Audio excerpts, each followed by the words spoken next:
Hello dear learners, मैं doctor प्रिया सिंगला, निर्माण campus of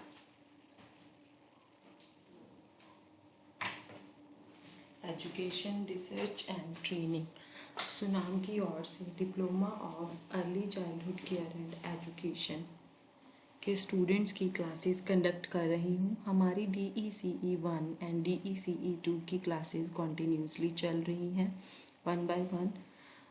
अभी जो है हम DECE 1 की क्लास को कंटिन्यू करेंगे, जो चैप्टर हमारा कल चल रहा था।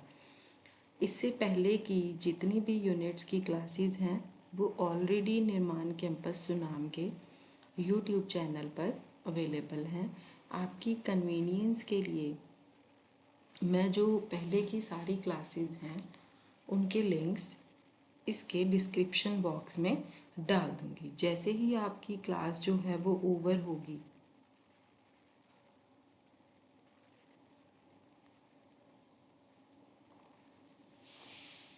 उसके बाद आप डिस्क्रिप्शन बॉक्स में जाके उन लिंक्स को एक बार देख सकते हैं।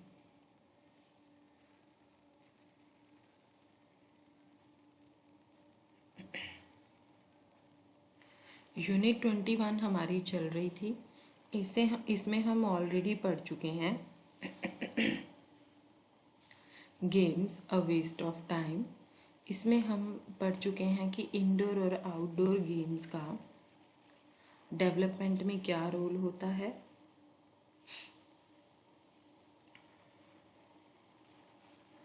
केयर गिवर का क्या रोल है प्ले एक्टिविटीज़ के ड्यूरिंग, जब बच्चे खेल रहे हैं, उनकी मूवमेंट और मोबिलिटी के ऊपर।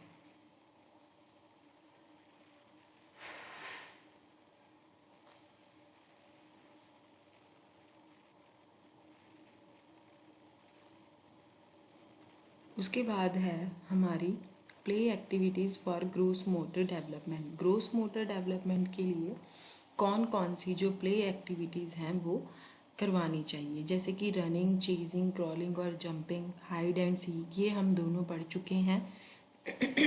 नेक्स्ट है हमारी play activities involving slow movement and balancing, ये भी हम पढ़ चुके हैं। इसके बाद हमारी आती है games involving climbing, sliding and swinging, games of catching, throwing and kicking, ये हम आज स्टार्ट करेंगे। सबसे पहले हम देखते हैं कि कौन सी गेम्स हैं।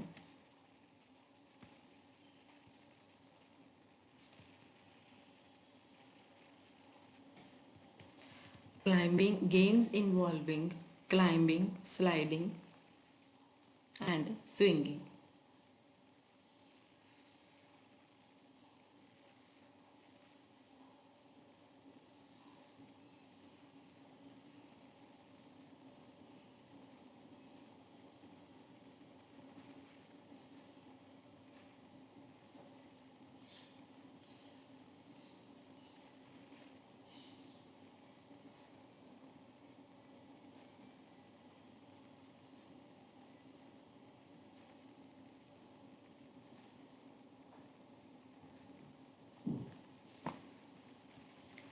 अब जो क्लाइंबिंग, स्विंगिंग और स्लाइडिंग की एक्टिविटीज़ हैं वो सारे यंग बच्चों के लिए काफ़ी ज़्यादा इंटरेस्टिंग होती हैं।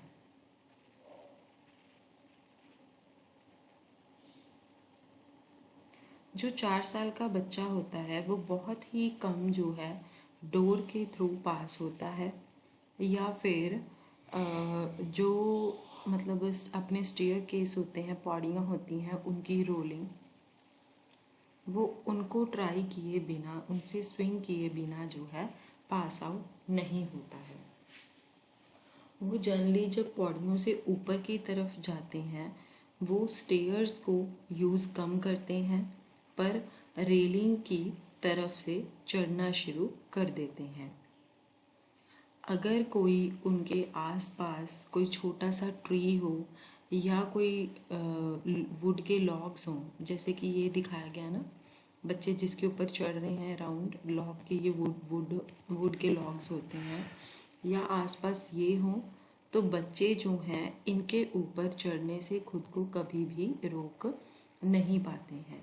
नेचुरली ये जो एक्टिविटीज़ होती हैं ये प्री स्कूलर्स में अपने आप से ही आती हैं चीज़ों को देख के, जिससे बच्चे जो हैं वो कंट्रोल करना सीखते हैं और अपनी मूवमेंट्स में बैलेंस करना सीखते हैं।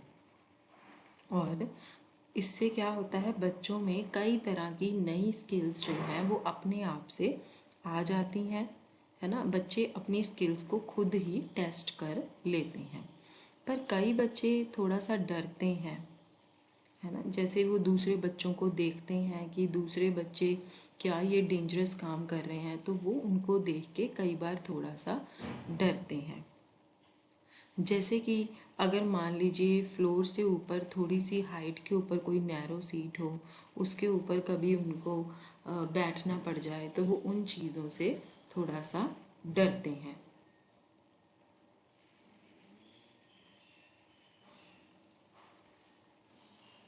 या फिर कई बच्चे क्या करते हैं, एक ही टाइम पे एक स्टेयर में पैर नहीं रखते, एक स्टेयर को क्रॉस करके दूसरी स्टेयर के ऊपर पैर रखते हैं। ठीक है, कई बच्चे इस चीज़ से भी डरते हैं। ठीक है, या कई बच्चे जो स्लाइड होती है उसके स्लिपरी सरफेस से भी नीचे आने में डरते हैं। पर डरना नहीं चाहिए। हर बच्चे को हर चीज़ को जो है हमें एनकरेज करना है कि आप हर चीज़ में पार्टिसिपेट करिए, चाहे चढ़ने की कोई चीज़ है, चाहे स्लाइड करने की है, चाहे स्विंग करने की है। पर अपना ध्यान रखना बहुत ज़्यादा इम्पॉर्टेंट है। यहाँ पर खेलते हुए ये बात का याद रखना बहुत ज़्यादा ज़रूरी है कि 4 या 6 साल के जो ज़्यादातर बच्चे होते हैं उनमें बहुत ज़्यादा स्ट्रेंथ होती है कोई भी चीज़ को करने की। ठीक है, और बच्चे जो होते हैं वो अपनी इंटेलिजेंस को यूज़ करते हैं, है ना, अपनी चुस्ती को एजिलिटी मतलब चुस्ती को यूज़ करते हैं, या उनके पास कोई ना कोई रीजनेबल कारण भी ज़रूर होते हैं जो वो इन मैन्यूवर्स को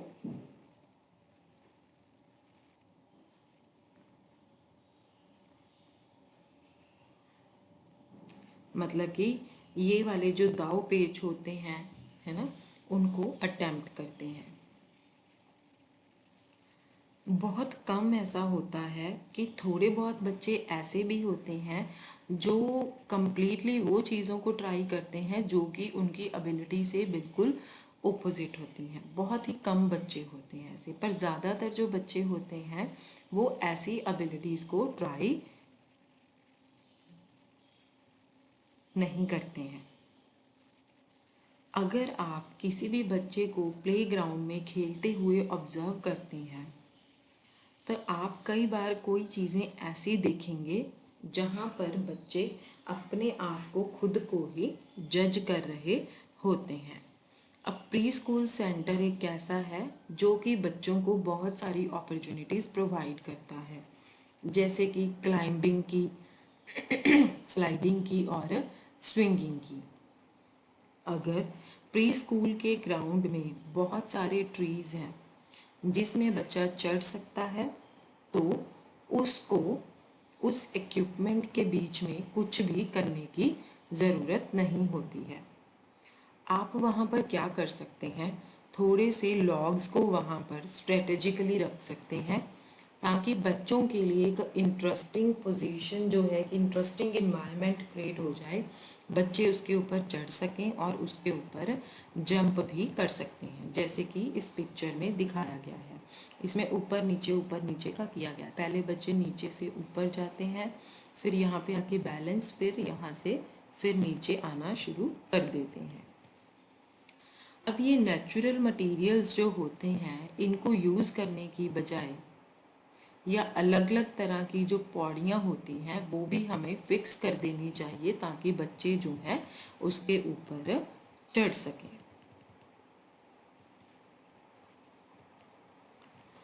कहते कि एक जंगल जिम हमें बना देना चाहिए बच्चों के लिए। उसकी जो स्ट्रक्चर होती है और उसकी जो स्पेस होती है वो बहुत सारी मूवमेंट्स के लिए बच्चों को परमिट करती है, मतलब बच्चों की बहुत तरह की मूवमेंट्स उसमें होती हैं। क्लाइंबिंग, स्विंगिंग, है ना।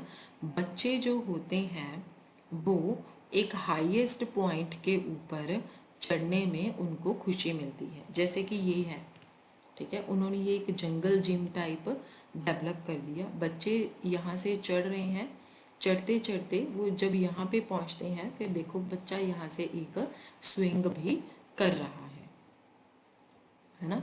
तो उनको ये सारी चीज़ें करने में बड़ी खुशी मिलती है। उनके ऊपर चढ़ना और जाके खड़े हो जाना, ठीक है, या पूरे जितना भी ये सर्कमफ्रेंस है, यहाँ से पहले ऊपर की तरफ जाना, फिर ऊपर से नीचे की तरफ आना, ठीक है, या यहाँ से बच्चा जो है स्विंग कर रहा है। इस तरह से बच्चे ये जो एक्टिविटीज़ होती है इनको करने में बहुत ज़्यादा मज़ा आता है।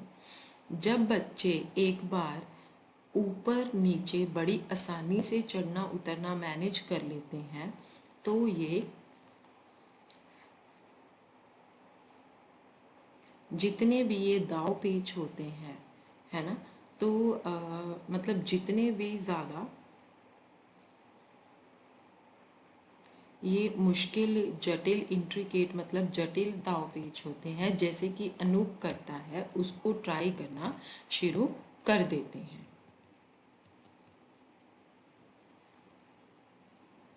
अब यहाँ पर एक एग्जाम्पल दी गई है, कहते हैं एक पर्टिकुलरली अजाइल चाइल्ड है, मतलब एक बहुत ही फुर्तीली वाला बच्चा है, 6 साल की उम्र का, उसका नाम है अनूप। वो अपने पापा को पूछता है कि क्या पापा इस जंगल के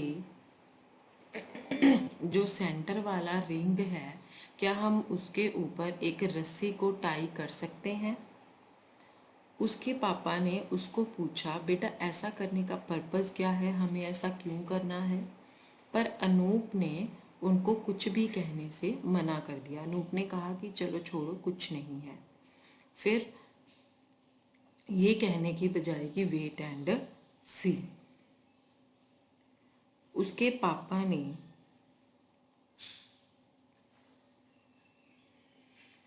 जब वो बार बार अपने पापा से ये बात कहता रहा कि आप क्या हम उसके बीच में रस्सी को टांग सकते हैं, तो उसके पापा ने बार बार उसके डिमांड करने के ऊपर सेंट्रल रिंग के ऊपर रस्सी को बहुत स्ट्रॉन्ग टाई कर दिया।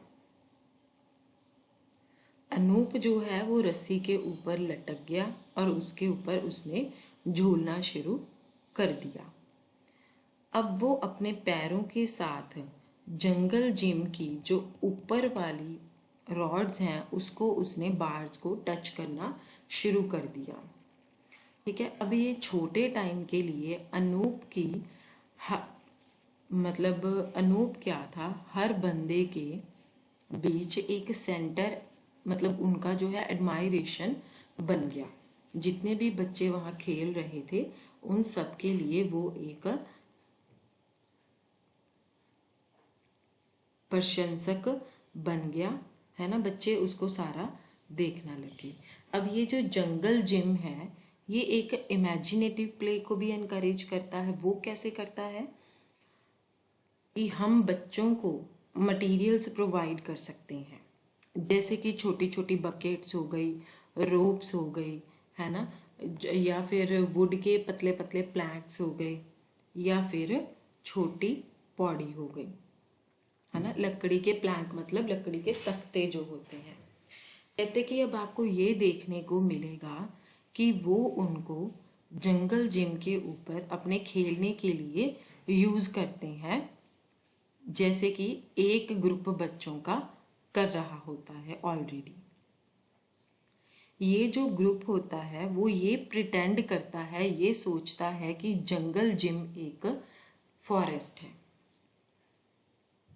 हमें रात में अपने आप को जानवरों से बचाना है, तो उन जानवरों से अपने आप को बचाने के लिए वो ये प्रिटेंड करते हैं कि उन्होंने एक लंबे से ट्री के ऊपर अपना एक छोटा सा घर बना लिया है, ठीक है, जिसको वो कैसे सिंबल की तरह यूज़ करते हैं। जो उन्होंने जंगल जिम के ऊपर एक टॉप रिंग है उसको उन्होंने एक छोटा सा घर समझ लिया, जिसके ऊपर वो एक छुपे हुए स्टेयर केस के थ्रू चढ़ के पहुंच जाते हैं।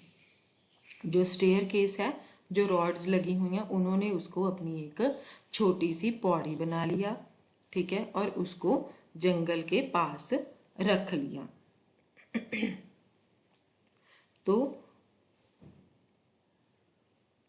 इससे क्या है, वो एनिमल से अपने आप को बचा सकते हैं। उनको लगता है कि इस तरह से जो एनिमल्स हैं वो हमें नहीं देख पाएंगे, ठीक है। फिर इसके बाद क्या है, वो लीव्स के साथ छोटी छोटी बकेट्स को फिल करना शुरू कर देते हैं। फिर वो उसमें बिजी हो जाते हैं, ठीक है, और अपने घर को कैरी अप करने के लिए वो स्टोन्स उसमें भरना शुरू कर देते हैं। जब आप उनसे पूछोगे कि आप क्या कर रहे हो, तो वो बच्चे बोलते हैं कि वो अपने रात के खाने के लिए फूड को स्टोर कर रहे हैं। अभी यहाँ पर एक कॉमन प्लेग्राउंड इक्विपमेंट क्या है, स्विंग।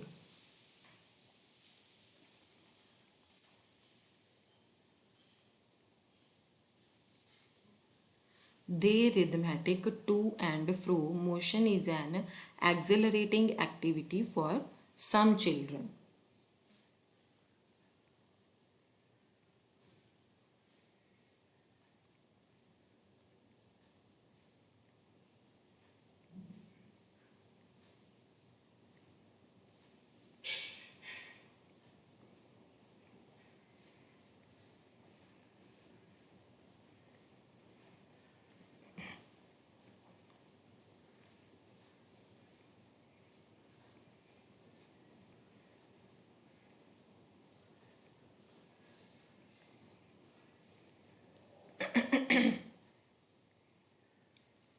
कहते कि कुछ बच्चों के लिए ये जो आगे पीछे वाला मोशन होता है ना, वो एक बहुत ही उत्साह वाली गतिविधि एक्टिविटी बन गई थी।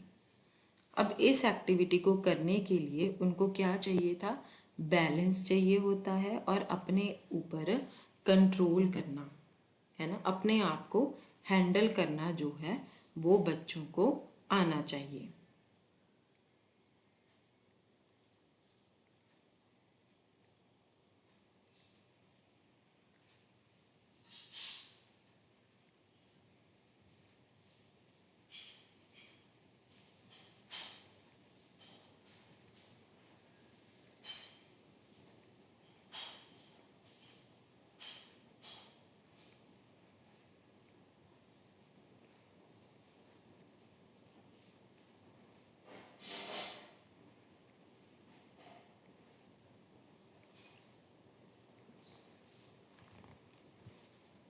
जो एजुकेटर होता है उसको यहाँ पर बहुत ज़्यादा ध्यान रखना पड़ता है जब बच्चे ऐसा कोई गेम खेल रहे हों, ऐसा कोई प्ले कर रहे हों।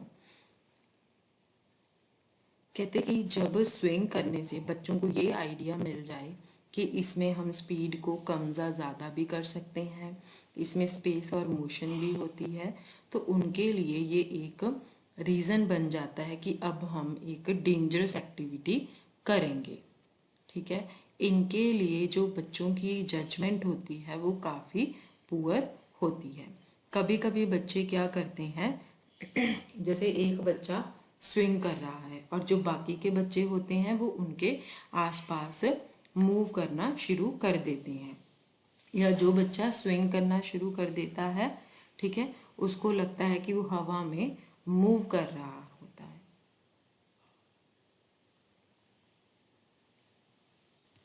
कहते कि आप स्विंग को और भी कई तरीकों से क्रिएट कर सकते हैं, जैसे कि रोप और टायर को यूज़ करके। कहते कि अगर आपके पास एक मजबूत दरख्त है, ट्री है, वृक्ष है आपके प्लेग्राउंड में, तब आप एक रोप और टायर को यूज़ करके एक स्विंग भी क्रिएट कर सकते हो। वो कैसे कि आप जो रोप है, ठीक है, उसको ट्री की जो मजबूत ट्रंक्स होती हैं उनके दोनों तरफ से आप एक रोप को दो हिस्सों में टांग दीजिए। फिर वो टायर के साथ आप रस्सी को अटैच कर दीजिए, जो उसकी इनर ट्यूब होती है टायर की, ठीक है, वो इनर ट्यूब के साथ आप उसको प्रॉपरली हार्डली टाई कर दीजिए।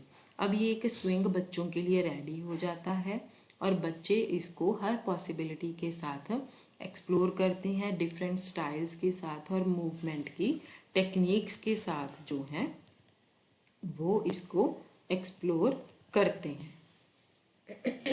अब स्लाइड्स क्या हैं?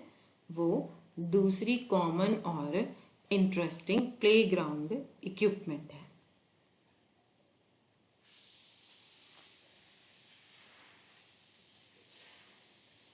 स्लाइड के ऊपर ये देखिए, ये बनाया गया है एक स्विंग, है ना, दरख्त से बांध के टायर के ऊपर बच्चा बैठ के स्विंग कर रहा है। अब स्लाइड के ऊपर खेलने से बच्चा क्या एक्सपीरियंस कर सकता है?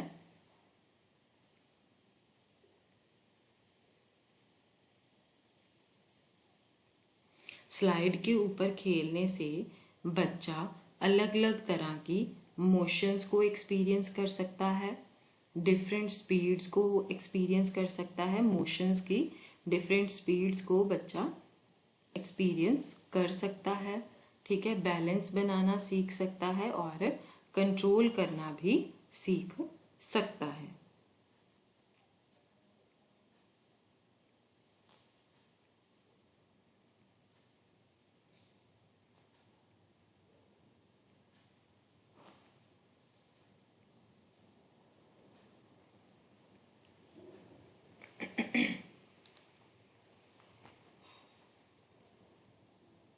कहते कि एक टिपिकल वे क्या है स्लाइड करने का, वो हमें एक्सप्लोर करना चाहिए और उसमें मास्टरी हासिल कर लेनी चाहिए। ठीक है, बच्चे जो हैं वो जब जैसे वो एक्सपेरिमेंट करना स्टार्ट करते हैं तो एक्सपेरिमेंट करने से ही उनको एक्सपीरियंस होगा। ठीक है, जितना वो एक्सप्लोर करेंगे उतना ही उनको उस चीज़ में मास्टरी हासिल होगी। वो टॉप तक पहुंचने के बहुत सारे तरीकों को ट्राई करते हैं, जिसमें कि वो स्लाइड के ऊपर आगे की तरफ से जो इंक्लाइनिंग पार्ट होता है वहाँ से भी वॉक करके जाते हैं। ठीक है, उसमें उनको ऑब्स्टेकल्स भी इन्वेंशन होती है। ठीक है, कि कैसे उनको स्मूथली नीचे की तरफ आना है स्लाइड से, है ना। कई बार क्या होता है वो स्लाइडिंग डाउन के मेथड्स भी चेंज कर लेते हैं, जैसे कि वो अपने पेट के बल स्लाइड करना शुरू कर देते हैं या पैरों के बल वो स्लाइड करना शुरू कर देते हैं। ठीक है, आप ये फाइंड आउट कर सकते हैं कि एक बॉल को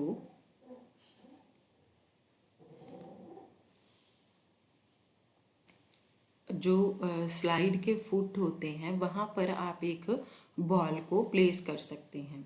आप बच्चों को बोलिए कि जैसे ही वो स्लाइड डाउन करके आएंगे तब आप उस बॉल को किक कीजिए, देखिए कि कितनी दूर तक वो बॉल जाती है।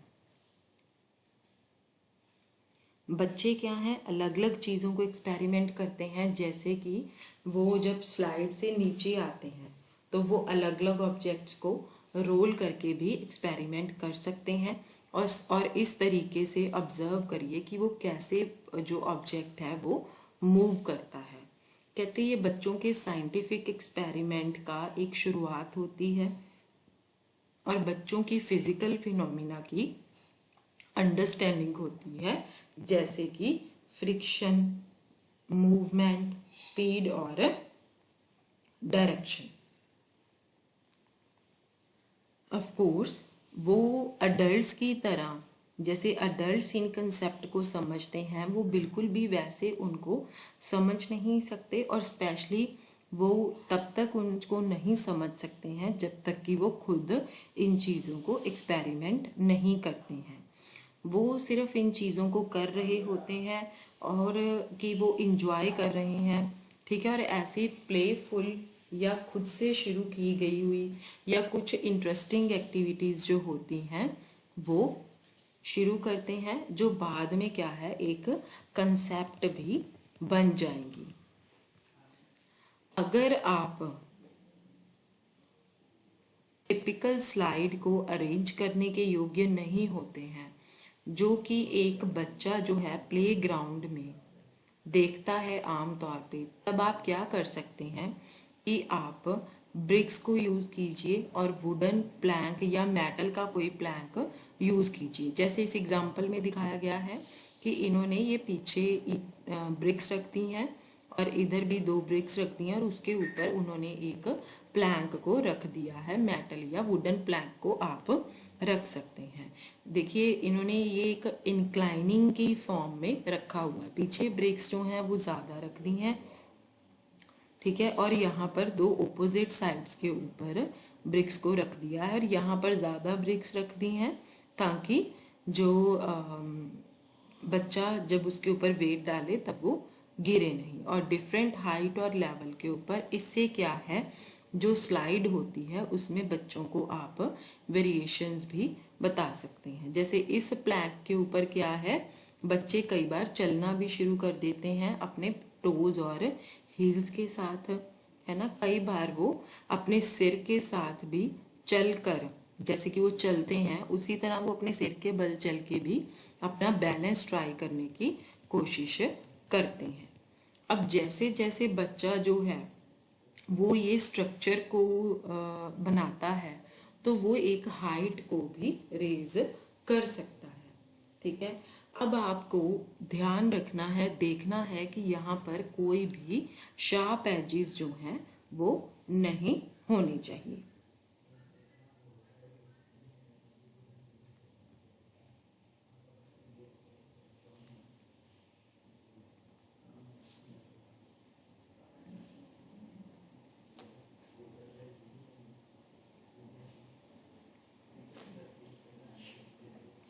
अब जो डिफरेंट हाइट्स के झूले होते हैं सी सॉ, उसमें बच्चे जो हैं वो स्पेस और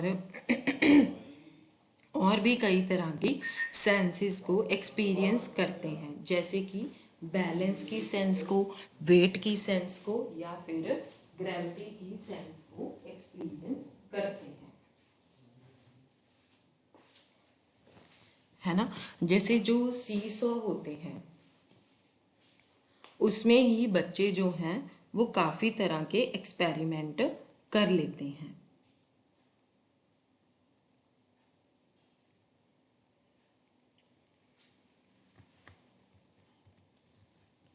कहते जो सी सॉ होता है वो खुद ही अपने आप को उधार दे देता है कि वैरायटी ऑफ एक्सपेरिमेंट कर लो।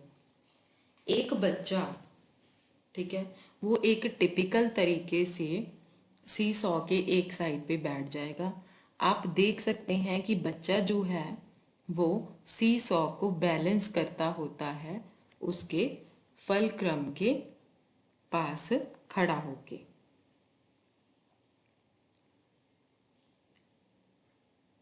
मतलब उसके आधार पर उसके फुटिंग बैकबोन के ऊपर खड़ा होके सी सॉ के ऊपर चलते हैं बच्चे, या फिर दूसरी तरफ चलते चलते नीचे की तरफ आ जाते हैं। अब कई बार क्या होता है कि 2 बच्चे होते हैं तो एक साइड पे एक बच्चा बैठ जाता है, दूसरी साइड पे दूसरा बच्चा बैठ के उसको वो बैलेंस करते हैं। इसी तरह से ग्रुप ऑफ चिल्ड्रन जो हैं वो इसके ऊपर बैठ सकते हैं। जैसे यहाँ पर एक बच्चा बैठा हुआ और यहाँ पर 2 बच्चे जो हैं वो बैठे हुए हैं। बच्चे जो हैं इसी तरह से सी सॉ के ऊपर जैसे वो बैलेंस बनाना सीखते हैं, इसी तरह से वो इस एक्सपेरिमेंट से ये सीख जाते हैं कि बैलेंस जो है वो कैसे बनाया जाता है।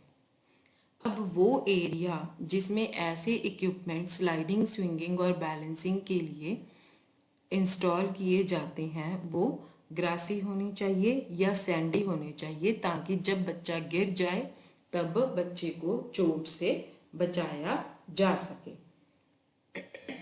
इसके बाद है games of catching, throwing and kicking. कहते बहुत सारी गेम्स हैं जिसमें कैचिंग, थ्रोइंग और किकिंग इन्वॉल्व होती है। किस चीज़ की? बॉल की। ये बहुत ही पॉपुलर होती है। बॉल को इंडोर गेम्स और आउटडोर प्ले के लिए यूज़ किया जाता है। इसको हम चेज भी कर सकते हैं, ठीक है, सरफेस के ऊपर बाउंस भी कर सकते हैं, कैच भी कर सकते हैं, थ्रो कर सकते हैं, किक कर सकते हैं या रोल भी कर सकते हैं।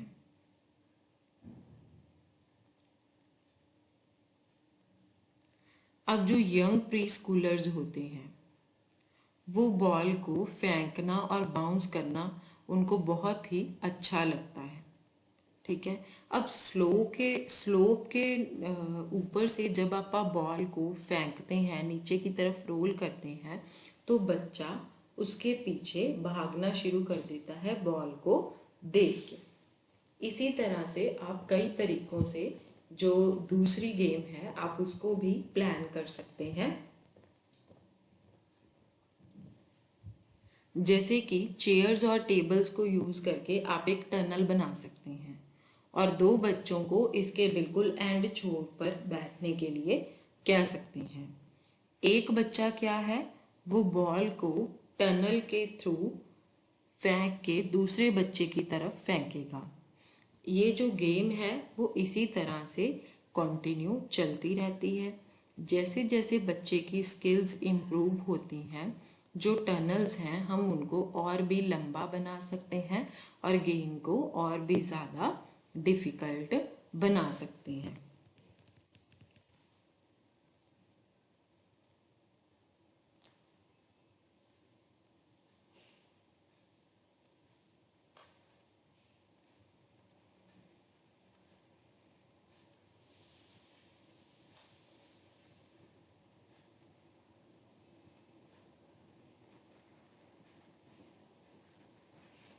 जो बड़े प्री स्कूलर बच्चे होते हैं वो गेम की और भी ज़्यादा डिफ़िकल्ट वेरिएशंस को ट्राई कर सकते हैं कई तरीक़ों से।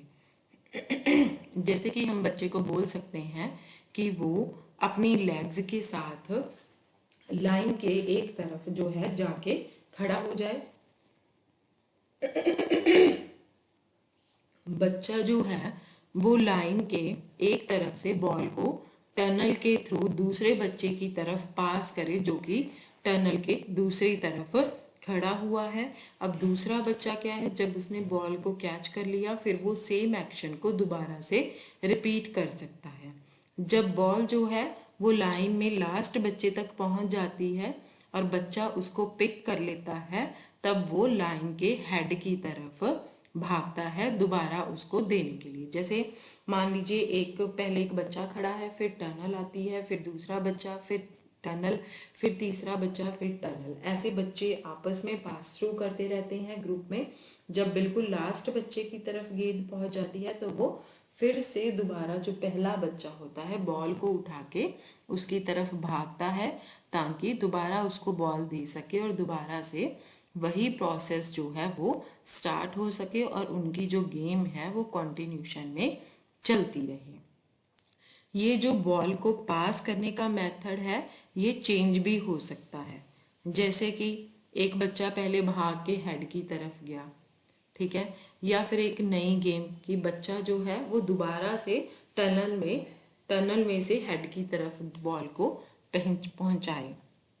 ऐसी जो गेम्स होती हैं वो बच्चे में कई तरह के आइडियाज़ डेवलप करने में मदद करती हैं। जैसे कि स्पेस का आइडिया है ना, कई वर्ड्स की मीनिंग को भी अंडरस्टूड करने में हेल्प करती हैं। जैसे कि through, over, behind, before, under. अब अगर हम एक सूटेबल बॉल को यूज़ करते हैं, बच्चों को प्रैक्टिस करने के लिए देते हैं थ्रोइंग एंड कैचिंग, तो वो बच्चों के लिए और भी ज़्यादा अच्छा रहेगा। जैसे कि छोटे बच्चे होते हैं जो यंग प्री स्कूलर्स होते हैं, उनको एक बड़ी जो कि वेट में बहुत हल्की हो वो बॉल देना सही रहता है। ठीक है, ना कि हमें एक छोटी बॉल देनी है बच्चों को जो कि थोड़ी सी हार्ड हो। इससे क्या होता है, उनकी आई हैंड कोऑर्डिनेशन जो है वो प्रॉपर डेवलप नहीं होती है। अगर आप बच्चे को थोड़ी सी देखने में बड़ी बॉल देंगे और लाइट बॉल देंगे तो बच्चों की उससे आई हैंड कोऑर्डिनेशन भी अच्छी डेवलप होती है। अब कहते हैं कि आप एक बड़ा सा बैलून भी यूज़ कर सकते हैं उसको कैच वाली गेम को खेलने के लिए। ये यंग प्री स्कूलर्स के लिए सबसे ज़्यादा अच्छा होता है क्योंकि जब वो थ्रो करते हैं, ठीक है, तो बैलून धीरे धीरे नीचे की तरफ आता है तब तक बच्चे के पास सफिशेंट टाइम होता है कि वो अपनी जगह डिसाइड कर ले कि कहाँ उसने जाके बैलून को पकड़ना है। इसी तरह से आप 2 या 3 बैलून रख सकते हैं जब आपने एक एक्टिविटी को शुरू करना है। जैसे जैसे बच्चे की एबिलिटीज़ इम्प्रूव होती जाती हैं, आप गेम को और भी ज़्यादा कम्प्लेक्स और कॉम्प्लिकेट कर सकते हैं। आप उनको बोलिए कि जब एक बच्चे ने, ठीक है, पहले ऊपर बैलून को फेंका और फिर उसने नीचे की तरफ आके उसको कैच कर लिया, तब बाकी का जो ग्रुप है वो उसको अप्रिशिएट करेगा। कैसे? क्लैपिंग के थ्रू या स्टैम्पिंग के थ्रू। अगर मान लीजिए एक बच्चे ने दूसरे बच्चे की तरफ बॉल को फेंक दिया, ठीक है, वो बच्चा जिसको अभी कैच करना है बॉल को, उसको एनकरेज करने के लिए भी हमें स्टैम्पिंग और क्लैपिंग जो है वो प्रेफर करनी चाहिए। अब एक बच्चा जो है वो बॉल को फेंकता है और उसको कैच करता है, इससे क्या है, उनकी स्किल जो है वो और भी ज़्यादा इम्प्रूव होती है। अब बच्चे जो हैं इससे वो बहुत कुछ जज कर सकते हैं, जैसे कि उनको स्पेस का कंसेप्ट समझ में आ जाता है, ठीक है, या प्लेस को भी वो जज कर सकते हैं कि कहाँ पर बॉल जो है वो लैंड करेगी, उनको कहाँ पर अपनी पोजीशन को रखना है।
ये जो सारी चीज़ें हैं, जब बच्चे का चाइल्डहुड पीरियड का लेटर ईयर्स आते हैं तब वो डेवलप हो जाती हैं।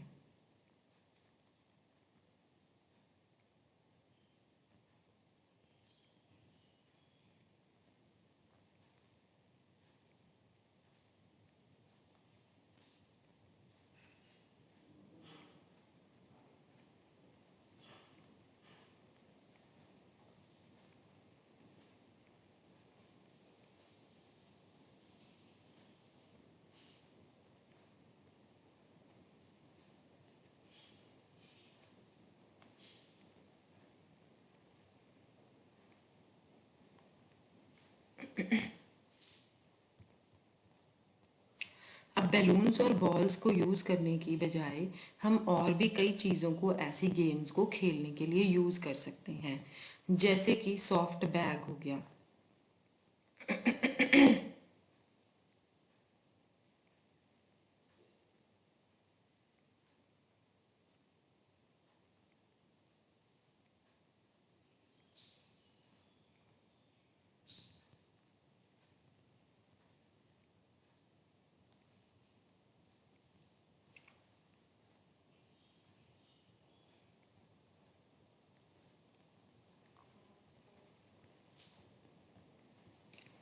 कहते कि आप एक ऐसा कपड़े का बैग ले सकते हैं जो कि काफ़ी ज़्यादा ड्यूरेबल हो,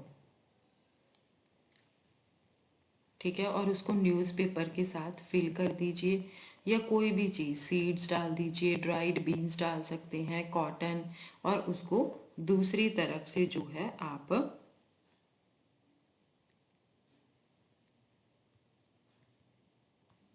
स्टिच कर सकते हैं, ठीक है। फिर इस ये जो बॉल है, अब ये बॉल बन गई, बैग है जो है वो अब बाउंस नहीं करेगा, ठीक है, इसलिए ये कैचिंग के लिए और भी ज़्यादा अच्छा हो जाएगा।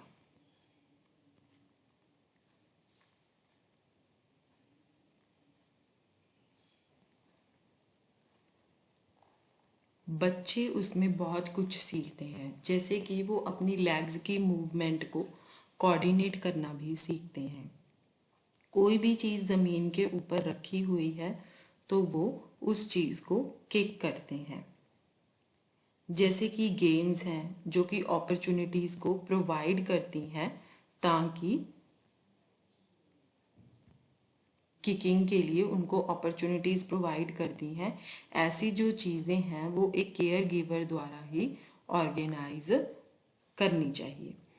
अब फुटबॉल खेलना डिफ़िकल्ट होता है प्री स्कूलर्स के लिए, क्योंकि वो भाग नहीं सकते हैं और भागते भागते उसी टाइम पे वो किक नहीं कर सकते हैं। कहते हैं कि हम क्या किसी और ऐसी गेम्स के बारे में सोच सकते हैं प्री स्कूलर्स के लिए जो कि बॉल के साथ या कोई और प्ले मटेरियल के साथ खेली जाए, जिसमें बच्चों की इस तरह की जो स्किल है वो इम्प्रूव हो सके और प्रैक्टिस भी की जा सके।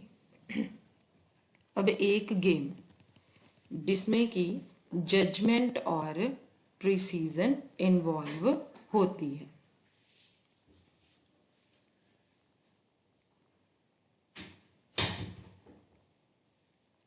प्रिसीजन मतलब रियलिटी बोल सकते हैं हम, एक्यूरेसी, एक्यूरेसी भी हम बोल सकते हैं।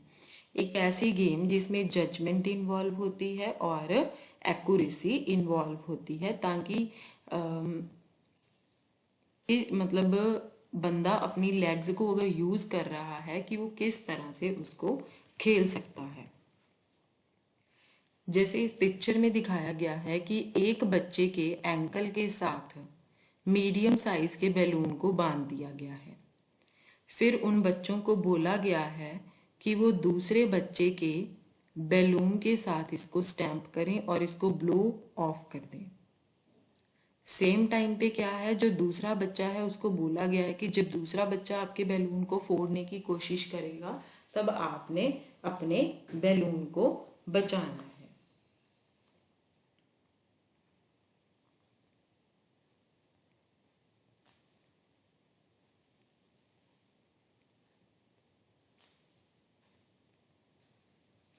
ये जो गेम है हम सिर्फ तभी ही ट्राई करनी चाहिए अगर बैलून्स आपको चीप मिले या बच्चों के लिए इजीली अवेलेबल मिले। इसका मतलब है कि ऐसी गेम्स को आप तभी ट्राई कीजिए जब आपको मटेरियल जो है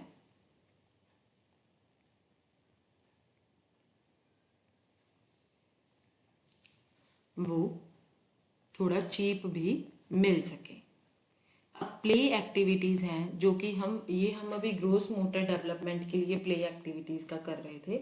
अभी है फाइन मोटर डेवलपमेंट को तेज करने के लिए कौन कौन सी जो प्ले एक्टिविटीज़ हैं वो करनी चाहिए।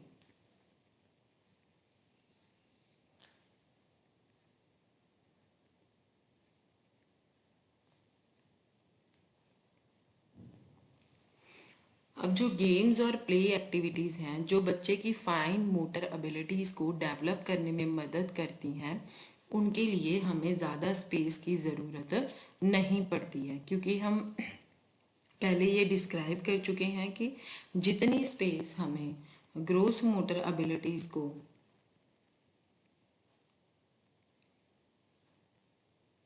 डेवलप करने के लिए चाहिए होती है उतनी हमें फाइन मोटर स्किल्स को डेवलप करने के लिए नहीं चाहिए होती है। इस सेक्शन में कई एक्टिविटीज़ ऐसी डिस्क्राइब की गई हैं जिसको कि हम इंडोर ऑर्गेनाइज कर सकते हैं और बच्चों को ज़्यादा उसके लिए मूव भी नहीं करना पड़ेगा। इन गेम्स के अलावा इस सेक्शन में और भी हैं एक्टिविटीज़ जो डिस्क्राइब की गई हैं। कई एक्टिविटीज़ ब्लॉक 5 और 6 में डिस्क्राइब की गई हैं, जैसे कि बहुत ज़्यादा आर्ट एक्टिविटीज़ जो हैं वो हम आगे यूनिट 26 में पढ़ेंगे, जो कि फाइन मोटर कोऑर्डिनेशन को डेवलप करने में हेल्प करती हैं। कहते कि आप जानते हैं जो फाइन मोटर एबिलिटीज़ होती हैं उसमें स्मॉल मसल्स का यूज़ किया जाता है, जैसे कि फिंगर्स हो गई है ना, हमारी क्लाई हो गई या हाथ हो गया।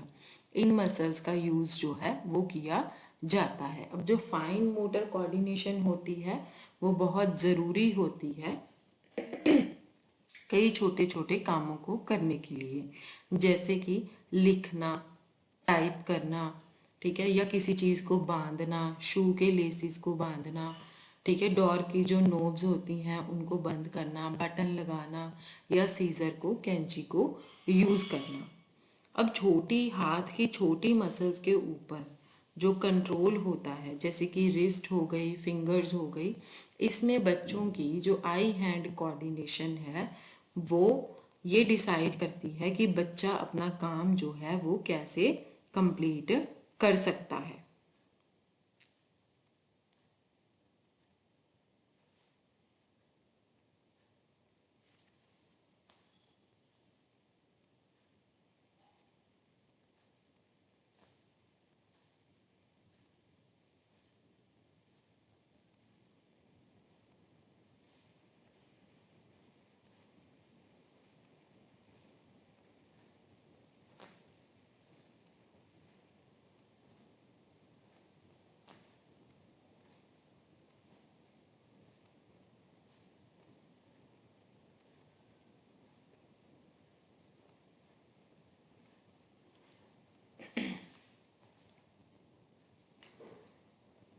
कहते कि अब कौन सा मटेरियल है जो हम ऐसी प्ले एक्टिविटीज़ को ऑर्गेनाइज करने में, जिस प्ले मटेरियल की हमें ज़रूरत पड़ती है ताकि हम बच्चों में फाइन मोटर कोऑर्डिनेशन को डेवलप कर सकें।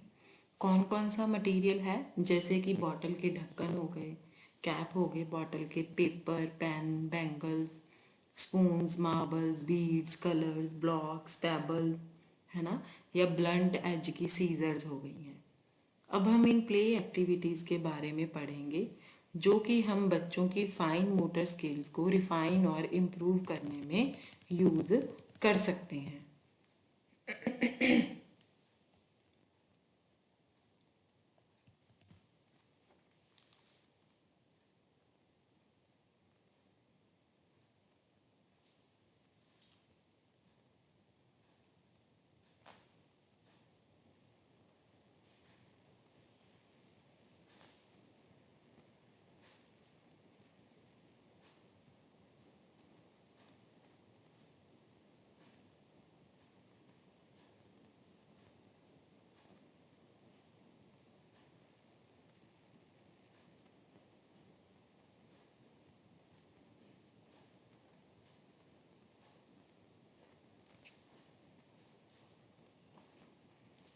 उसके बाद है हमारा स्ट्रिंगिंग एक्टिविटीज़। कहते हमें बच्चों को पूछना है कि हमें लीव्स को कलेक्ट करना है और हमें उनको एक स्ट्रिंग या थ्रेड देना है।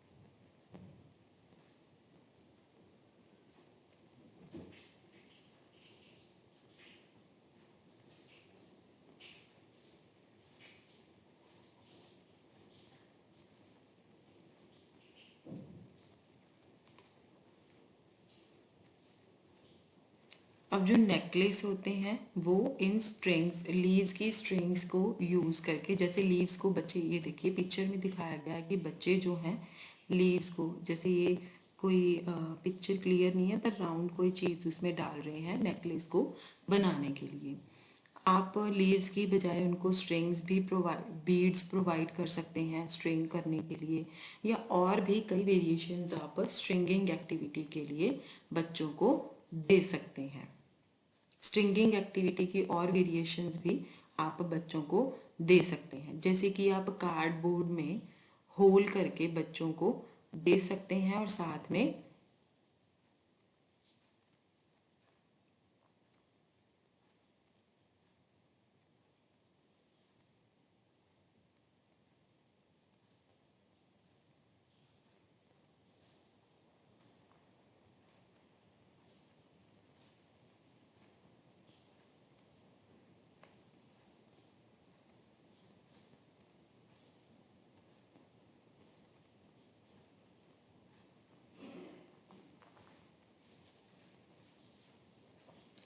इससे क्या है, बच्चा जब कलरफुल रिबन्स में वो कार्डबोर्ड के मतलब कार्डबोर्ड डालेगा होल्स में, जहाँ कोई थ्रेड्स या लेसिस लेके, तो इससे क्या है इंटरेस्टिंग पैटर्न भी बन जाएगा, है ना। आप बच्चों से पूछ सकते हैं कि वो कार्डबोर्ड के ऊपर कुछ ड्रॉ करेंगे कोई इंटरेस्टिंग पैटर्न्स।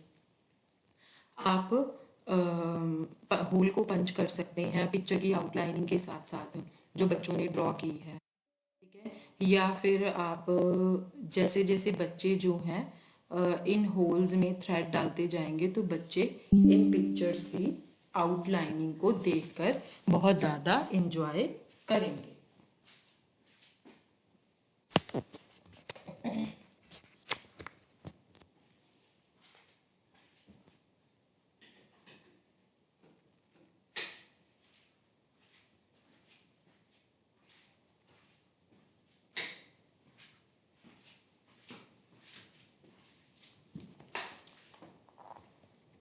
इसके बाद है, कहते जो बड़े प्री स्कूलर बच्चे होते हैं उनके लिए क्या है, जो स्ट्रिंगिंग एक्टिविटी है।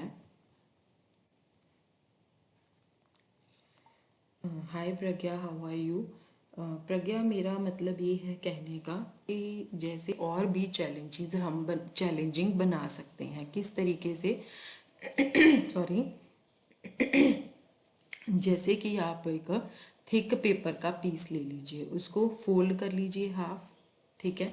फिर उसको कैसे काटना है हमें फोल्डर एंड से, जैसे ये दिखाया गया है, जैसे ये लाइंस बनी है ना, ऐसे आप उसको एक साइड से काट सकते हैं, मतलब फोल्ड को खोल लीजिए, ठीक है। फिर वो इस तरह से दिखेगा, ठीक है। फिर हम दूसरा पेपर ले सकते हैं। दूसरा पेपर लेने के बाद हमें उसको मतलब जो एक एक इंच विड्थ की जो स्ट्रिप्स होती हैं हमने वो काट ली हैं। फिर उसमें हम दूसरे पेपर में ऐसे उसको इंसर्ट कर सकते हैं। हम बच्चों को दे सकते हैं कि आप इसको पिक्चर में ऐसे इंसर्ट करो। ये जो स्ट्रिप्स होती हैं ये डिफरेंट कलर्स की होती हैं, जैसे ये जो ब्लैक और वाइट कलर दिखाया गया, आप यहाँ पर रेड और ग्रीन कलर यूज़ कर सकते हो। इससे क्या है, काफ़ी ज़्यादा इंटरेस्टिंग पैटर्न जो है वो बन सकते हैं। इसके बाद है activities using pebbles, beads and seeds.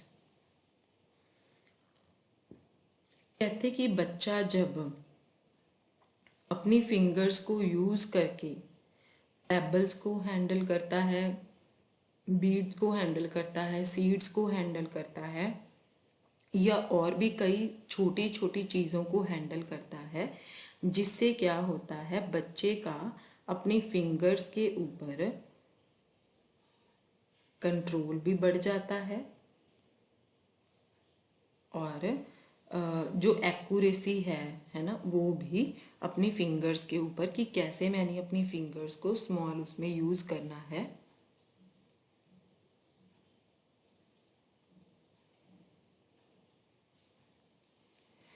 आप बहुत सारी प्ले एक्टिविटीज़ को प्लान कर सकते हैं इन प्ले मटेरियल्स को यूज़ करके।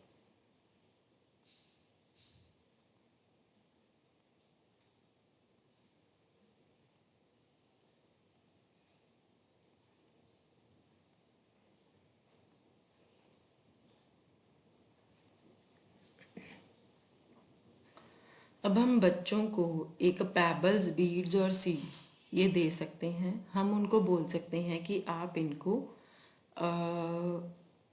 सॉर्ट आउट कर दीजिए। हम उनको बोलते हैं कि पेबल्स को अलग करो, इसमें से बीड्स को अलग करो और सीड्स को बिल्कुल अलग करो।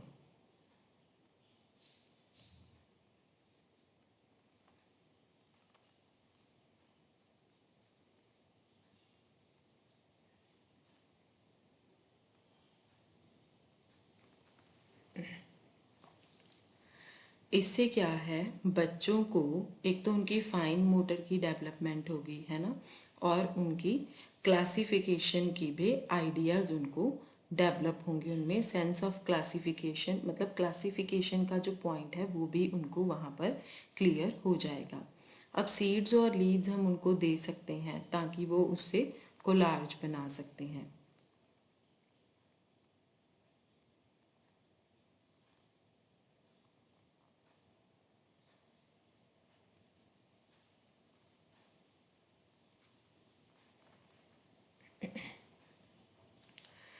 तो उनको आप ऑब्जेक्ट्स को पेपर के ऊपर पेस्ट करो। ये बच्चों के लिए बहुत गुड होता है उनकी फाइन मसल कंट्रोल को डेवलप करने के लिए।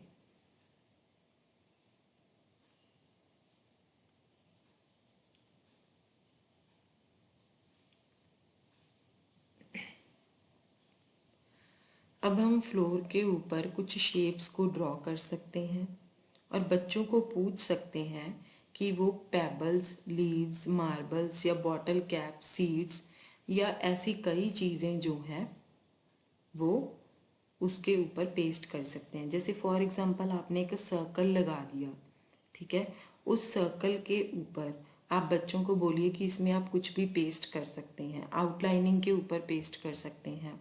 इससे क्या है, बच्चे की आई हैंड कोऑर्डिनेशन को डेवलप होने में हेल्प मिलेगी और बच्चे को इसके साथ साथ कंसेप्ट ऑफ शेप जो है वो भी डेवलप होने में मदद मिलती है। इसके बाद क्या है कि जब हम प्री स्कूलर्स की बात करते हैं तब अगर ओल्ड प्री स्कूलर्स जो होते हैं इससे वो नंबर्स भी लर्न करते हैं। आप उनको नंबर्स को आइडेंटिफाई करने के प्रोसेस में भी हेल्प कर सकते हैं।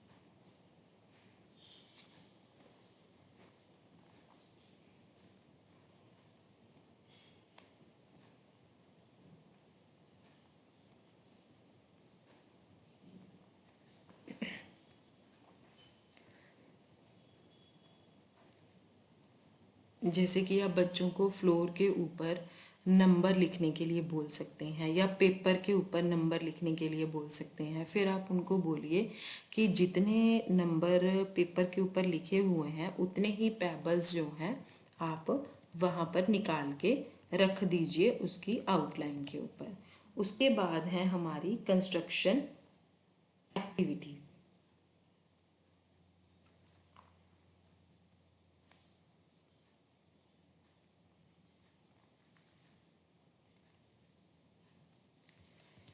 कहते कि आप बच्चों को कई बार देखते होंगे कि बच्चे जो हैं किचन के यूटेंसिल्स को पाइल करना शुरू कर देते हैं या प्लास्टिक के मग को या बॉटल के कैप को एक चीज़ को दूसरे के ऊपर रखना शुरू कर देते हैं जैसे कि वो कोई स्ट्रक्चर बना रहे हों, ठीक है। फिर उसको तोड़ देते हैं, फिर दोबारा से उसको बनाना शुरू कर देते हैं।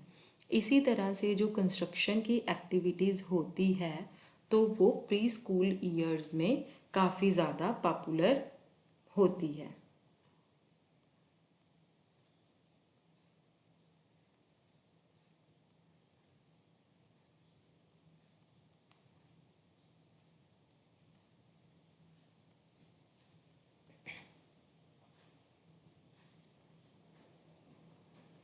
आप बच्चों को कंस्ट्रक्शन एक्टिविटीज़ के लिए बहुत सारे मटेरियल्स जो हैं वो प्रोवाइड कर सकते हैं। जैसे कि वुड के ब्लॉक्स प्रोवाइड कर सकते हैं या प्लास्टिक के बॉक्स या कार्डबोर्ड के बॉक्सेस अलग अलग साइज़ के जो कि एक दूसरे में फिट हो सकते हों, है ना। खाली मैच की बॉक्सेस, सिगरेट, सोप या टूथपेस्ट कार्टून्स होते हैं या और भी कई ऑब्जेक्ट्स आप उनके हाउस में रख सकते हैं जो कि घर में अनयूज्ड होते हैं, उनको आप बच्चों को खेलने के लिए दे सकते हैं। फाइन मोटर कोऑर्डिनेशन को अच्छा बनाने की बजाय या फाइन मसल्स को भी ये स्ट्रेंथन करती है। रिस्ट की फाइन मसल, फिंगर की, हाथ की। और जो कंस्ट्रक्शन एक्टिविटीज़ होती हैं इसमें काफ़ी ज़्यादा इमेजिनेटिव प्ले भी इन्वॉल्व होता है। अब जो एक बड़ी लाइन होती है ब्लॉक्स की वो एक ट्रेन बन जाती है, ठीक है, जो कि एक टाइम पे पहाड़ों से गुजरती है, ठीक है, या फिर जैसे एक सांप रेंगता है वैसे ही वो दूसरी तरफ जंगल से एक सांप की तरह भी निकल जाती है। अब जो बच्चे हैं वो एक गिगेंटिक स्ट्रक्चर जो होती है उसको क्रिएट करते हैं।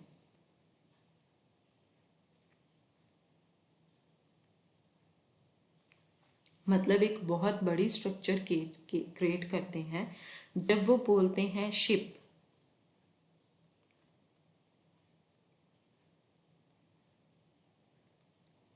ठीक है, फिर उसके लिए वो एक बहुत बड़ी स्ट्रक्चर क्रिएट कर देते हैं शिप के जैसी, ठीक है, फिर वो उसको गिरा देते हैं। जैसे ही गिराते हैं फिर दूसरी बार क्या है वो उससे एक कैसल बनाना शुरू कर देते हैं। अब मटेरियल्स जो कि बच्चों को कई चीज़ों को कंस्ट्रक्ट करने के लिए अलाउ करते हैं,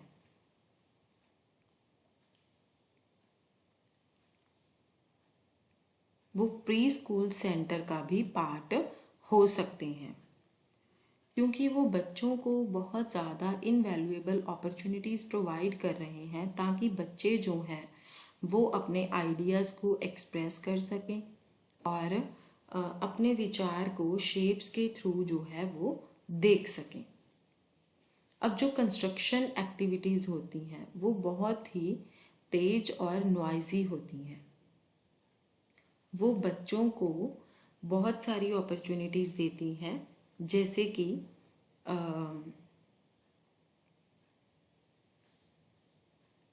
बच्चे अपनी इमोशंस के ऊपर भी काम कर सकते हैं। जैसे कि उन्होंने कोई स्ट्रक्चर बनाई फिर उसको डिमोलिश कर दिया, ठीक है, मतलब ख़राब कर दिया, और फिर उन्होंने ब्लॉक्स को फिर इकट्ठा किया, ठीक है, और उसके अगेंस्ट जो बॉक्सेस हैं उनको लगा दिया। इस तरह के जो प्ले होते हैं वो बच्चों में कॉपरेशन की भावना भी लाते हैं, और बच्चे जब एक दूसरे को देख के उनके पॉइंट ऑफ व्यू से उनकी मदद करते हैं तो वो कुछ ना कुछ इकट्ठे मिलके भी ज़रूर बनाते हैं। इससे क्या है, बच्चों में कॉपरेशन की भावना आती है। ये बच्चों की कॉग्निटिव एबिलिटीज़ को भी स्ट्रेंथन करने में मदद करते हैं। जैसे कि मैचिंग हो गई, है ना, मैचिंग का कंसेप्ट बच्चों को क्लियर होता है, ग्रुपिंग का, सॉर्टिंग का, ये सारे कंसेप्ट बच्चों को क्लियर होते हैं। कहते जैसे बच्चा एक ब्लॉक को सिलेक्ट करता है, ठीक है, फिर उसको दूसरे के ऊपर रख देता है, इससे बच्चे के ऊपर क्या है, मैचिंग की एबिलिटी आती है। या फिर बच्चा रेड वन को लेता है बस को बनाने के लिए और ब्लू को लेता है शिप बनाने के लिए, इससे क्या है, बच्चा को ग्रुपिंग की एबिलिटी आती है कलर्स के बेसिस के ऊपर। उसके बाद है कि या फिर बच्चा एक साइड से दूसरी साइड स्टैक हो जाता है एक वॉल बनाने के लिए, इससे बच्चे को साइज की अंडरस्टैंडिंग होती है।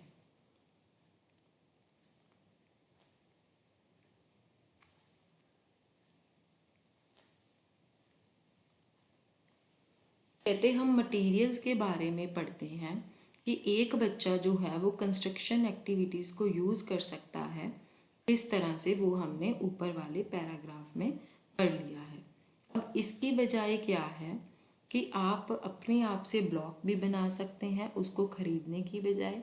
जैसे कि आप जो पुराने ग्रीटिंग कार्ड्स या कैलेंडर्स होते हैं उनका जो सख्त पेपर होता है उसको यूज़ करके आप ब्लॉक्स बना सकते हैं।